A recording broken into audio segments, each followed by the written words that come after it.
Hello, আমি মৌমিতা। আজ আপনাদের সাথে শেয়ার করছি কাতলা মাছের একটা নর্মাল রেসিপি, যেটা সবাই বাড়িতে করেই থাকেন। আলু বেগুন দিয়ে কাতলা মাছের ঝোল।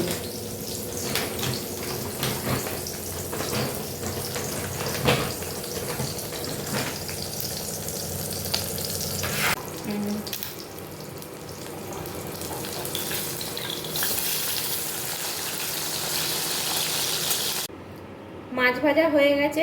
এবার ঝোলের জন্য বেগুনগুলো একটু হালকা করে ভেজে নেব। আমি এগুলো আগে থেকেই কেটে রেখে দিয়েছিলাম।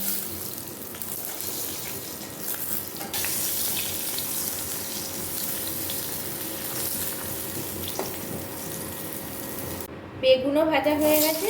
এবার আলুগুলো দিয়ে একটু লাল লাল করে ভেজে নেব। সব কিছু ভাজাভুজি কমপ্লিট। এবার ঝোলের প্রিপারেশান শুরু করব। তার জন্য একটু কালো জিরে আর কাঁচা লঙ্কা ফোড়ন দিয়ে দিলাম।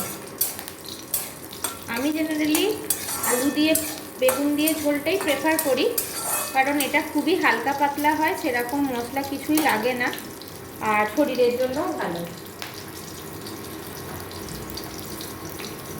এখানে একটু রসুন কুচি দিচ্ছি। আমি রসুন কুচি সাধারণত দিই না, কিন্তু আজকে কি মনে হলো, একটু ভাবলাম যে এটা দিলে কেমন খেতে একটু লাগে, খেয়ে দেখি, সেই জন্য একটু রসুন কুচি দিলাম। রসুন কুচিগুলোকে একটু রসুনের যতক্ষণ না গন্ধ যাচ্ছে একটু ভেজে নেব। একটু হলুদ গুঁড়ো দিলাম। এখানে মেনলি জিরে গুঁড়োটাই পড়ে, ধনে গুঁড়ো দরকার লাগে না। আর ঝালের জন্য অল্প একটু লাল লঙ্কার গুঁড়ো দিলাম।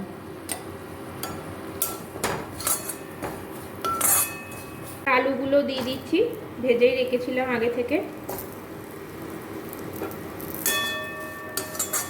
আলুর সঙ্গে মশলাটা একটু কষিয়ে নেব। দিচ্ছি পরিমাণ মতো নুন।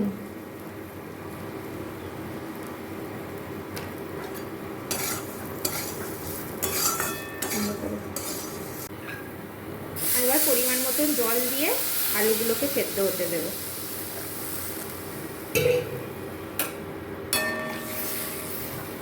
একটু টমেটো কুচি। টমেটোটা আমি ওপর থেকে এরমভাবেই দিলাম, আগে থেকে ভেজে নিইনি এই কারণেই, কারণ টমেটোগুলো হালকা গললে সেগুলো ভাতে মেখে খেতে বেশি ভালো লাগে। এবার ঢাকা দিয়ে আলুগুলোকে সেদ্ধ হতে দেবো। এবার মাছ, বেগুন, বড়িও ভেজে রেখেছিলাম আমি আগে থেকে, সেইগুলো দেখাতে ভুলে গেছি। আলুটা মোটামুটি সেদ্ধ হয়ে গেছে, সেই জন্য এবার এগুলো সব দিয়ে দিলাম। ফুটে গেলেই নামিয়ে নেব। সব কিছু সেদ্ধ হয়ে গেছে। সব শেষে নামাবার আগে দিয়ে দেবো একটু ধনেপাতা কুচি। শীতকালে ধনেপাতা কুচি দিতে একদমই ভুলবেন না, কারণ এটা ধনেপাতা কুচি দিলে খাবারের টেস্টই বদলে যাবে।